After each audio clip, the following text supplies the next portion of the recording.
البدع والأهواء، أهل البدع العقائدية وأهل البدع السياسية. نقول بيننا وبينكم السلف، بيننا وبينكم الكتب، كان فيقول البدع بيننا وبينكم.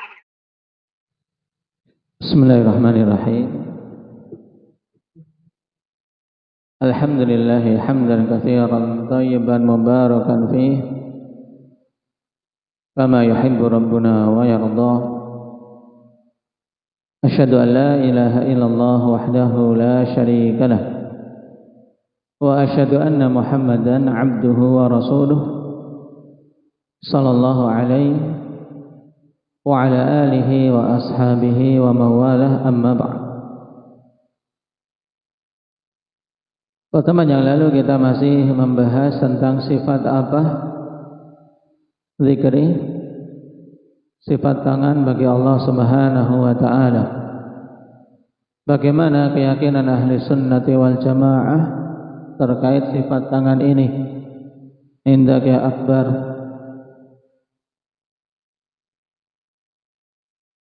Baik. Nah, kesimpulan ini diingat bahwasanya ahli sunnati wal jamaah menetapkan sifat dua tangan bagi Allah Subhanahu wa ta'ala yang hakiki, yang sesuai dengan keagungan Allah Subhanahu wa ta'ala, tidak sama dengan tangan para makhluk. Dan kita dalam menetapkannya tidak boleh membagaimanakannya serta menyerupakannya dengan makhluk dan memalingkan makna ini kepada makna yang lain yang lemah. Harus dipahami, karena terkadang dengan istilah tanpa tahrif, tanpa takyif, tanpa tamtsil orang tidak paham. Jadi antum harus bisa nerangkan. Baik. Nah, itu diulang-ulang pada setiap sifat seperti itu. Nah, terkait sifat ini berarti ahli sunnati wal jamaah menetapkan sifat dua tangan yang hakiki bagi Allah Subhanahu wa ta'ala, yang sesuai dengan keagungan Allah Subhanahu wa ta'ala, tanpa menyamakannya dengan makhluk dan tanpa bertanya bagaimananya atau menetapkan bagaimananya. Ini yang paling penting sampai di sini. Baik. Kenapa? Karena tahrif dan taktil itu akibat dari apa? Dari seseorang menyamakan dan seseorang membagaimanakan, akhirnya muncul apa? Taktil, dia menolak. Kalau tidak menolak secara tegas, maka dia akan mentahrif, akan memalingkan makna kepada makna yang lain yang lemah. Ya, ini diingat. Kemudian pertemuan kemarin kita membahas dalil-dalil yang datang terkait penetapan sifat dua tangan bagi Allah itu datang dalam tiga bentuk. Apa saja Wafa?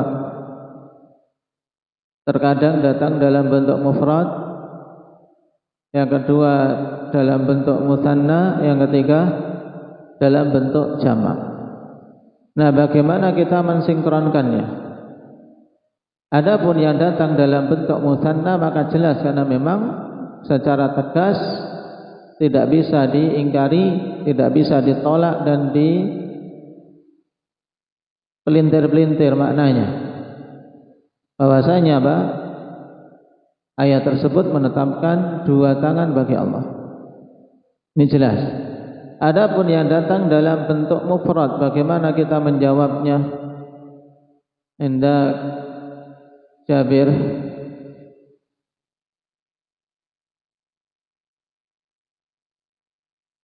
Tayyib. Di situ mufrad mudhaf bentuknya, memiliki makna umum, berarti umum mencakup semua tangan yang tetap bagi Allah, dan telah jelas dalam ayat yang lain penetapan dua tangan sehingga tidak bertentangan. Adapun yang datang dalam bentuk jamak, bagaimana menjawabnya Basukaina?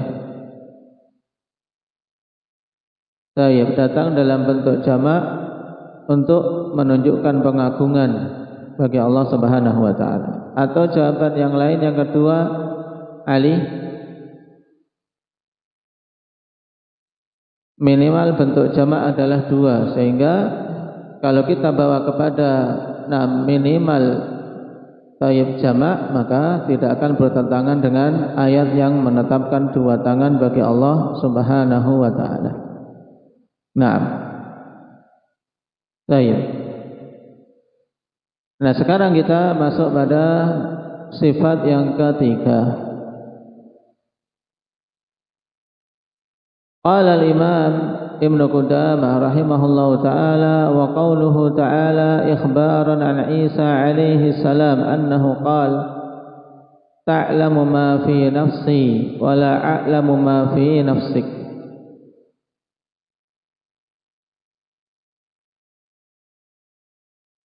Allah Subhanahu wa taala berfirman mengkhabarkan tentang perkataan Nabi Isa alaihi salam. Dan Nabi Isa adalah nabi terakhir dari nabi-nabi Bani Israel.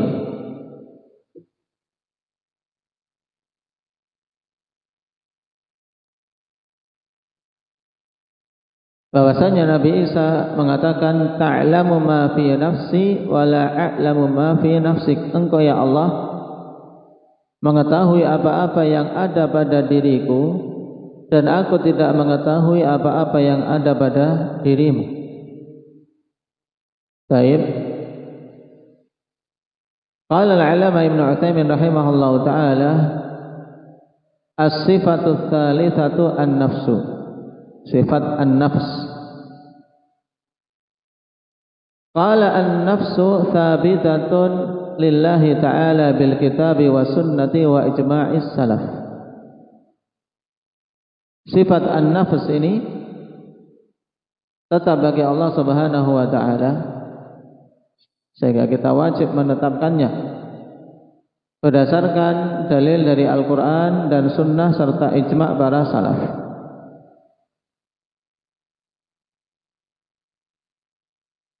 Qala Allah Ta'ala, Allah Subhanahu wa taala berfirman berkaitan dengan di antara dalil yang menetapkan sifat an-nafs di dalam Al-Quran selain ayat yang disebutkan oleh Imam Ibnu Qudamah. Qala kataba rabbukum ala nafsihi rahmah. Kataba rabbukum ala nafsihi rahmah.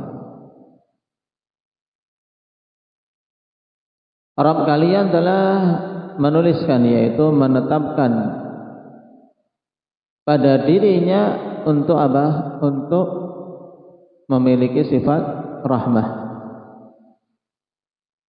Wa qala an Isa ta'lamu ma fi nafsi wa la a'lamu ma fi nafsik. Ini yang disebutkan dalam matan.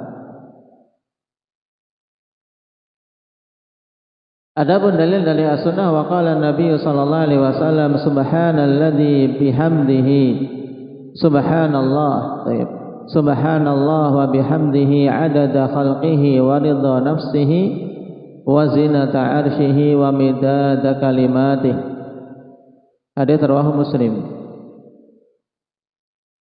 Nabi sallallahu alaihi wasallam mengatakan ketika membimbingkan kepada istri beliau Juwairiyah untuk zikir apa ini? Zikir ini dibaca kapan ini? Qadir. Subhanallah wa bihamdihi adada khalqih wa ridha nafsih wa zinata arshih wa midada kalimatih. Yang keras, enggak kelihatan mulutnya. Hah? Zikir pagi petang atau petang saja atau pagi saja? Hah? Pagi sama sore. Indah. Mujahid, zikir ini kapan dibaca? Pagi saja. Ya, zikir ini hanya dibaca untuk zikir pagi tok, sebagaimana nas dalam hadis. Dibaca berapa kali Cahya? 3 kali. Baik.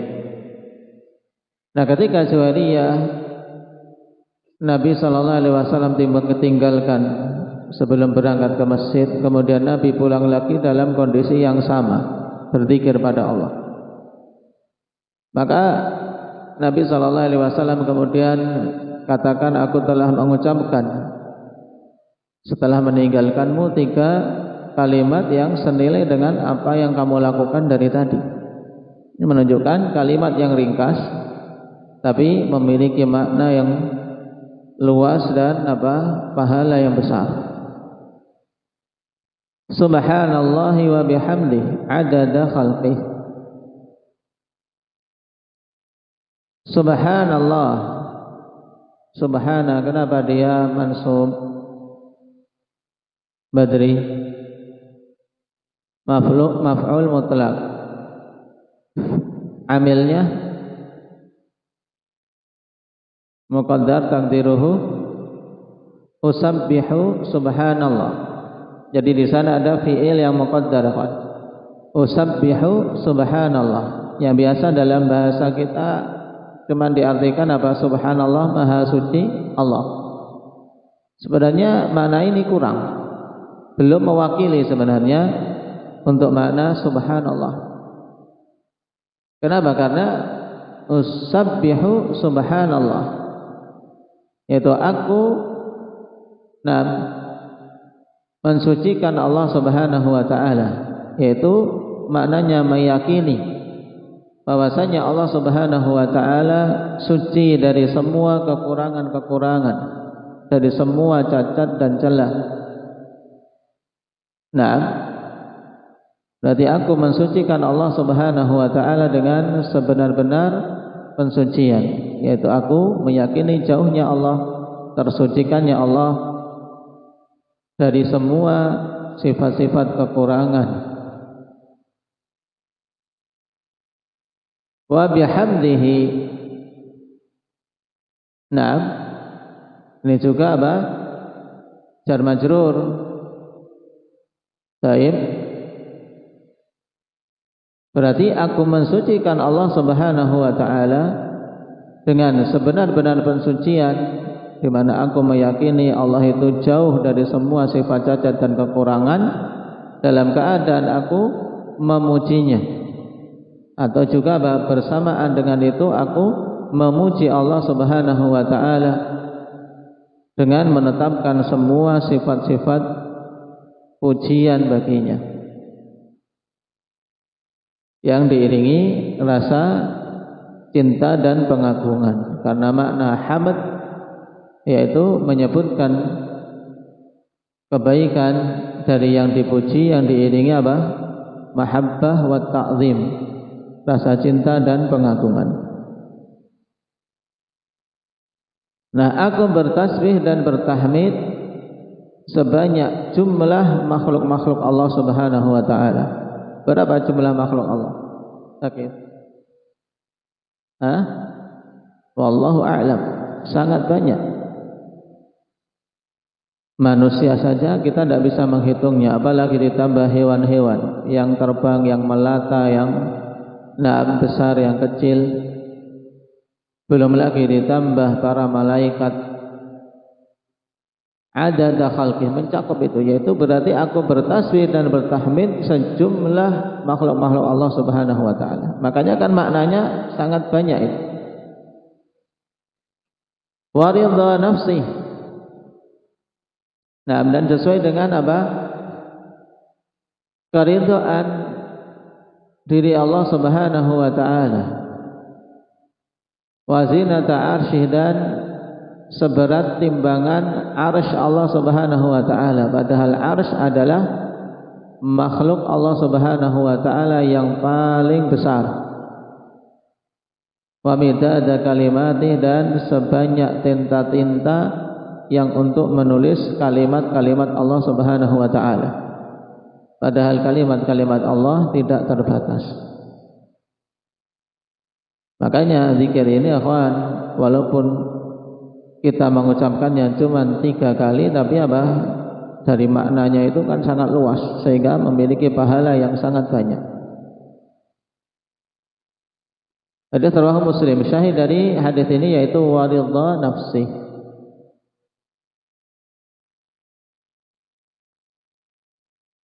Dan di antara hadis yang jelas yang telah banyak dihafal.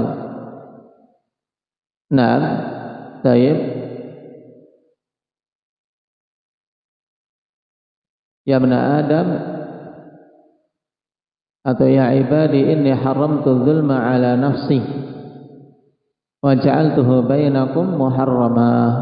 Ini juga ditambahkan dalam hadis inni haramtu dzulma ala nafsi, sesungguhnya aku telah mengharamkan kezaliman atas diriku sendiri. Penetapan sifat nafs bagi Allah. Hadis siapa ini? Indah inni haramtu dzulma ala nafsi Habib. Hadis Abi Dzar rawahu Muslim. Naam. Qala wa ajma'a salafu ala thubutiha ala al-wajhi al-la'iqi bihi.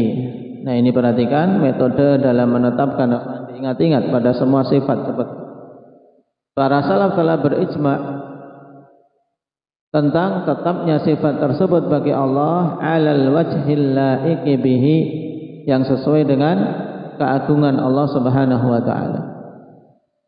Fayajibu itsbatuha lillahi min ghairi tahrifin wala ta'tilin wala takyifin wala tamtsil, sehingga wajib untuk menetapkannya bagi Allah tanpa mentahrif, mentaktil, demikian pula tanpa mentakyif dan tamtsil.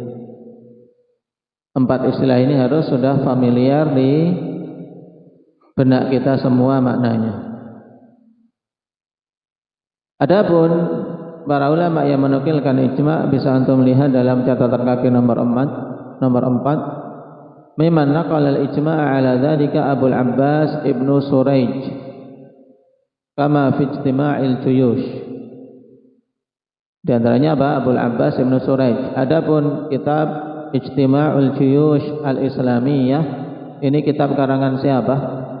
Hudzaifah. Ijtima'ul Juyush karangan siapa? Ibnul Qayyim rahimahullah.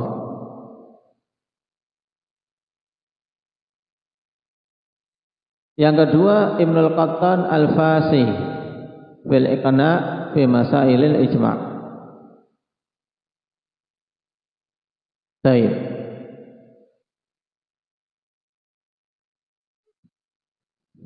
Ini tentang sifat an-nafs bagi Allah Subhanahu wa taala.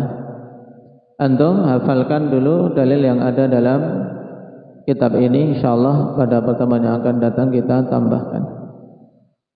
Naktafi bihadza. Walhamdulillahirabbil alamin. Subhanallah.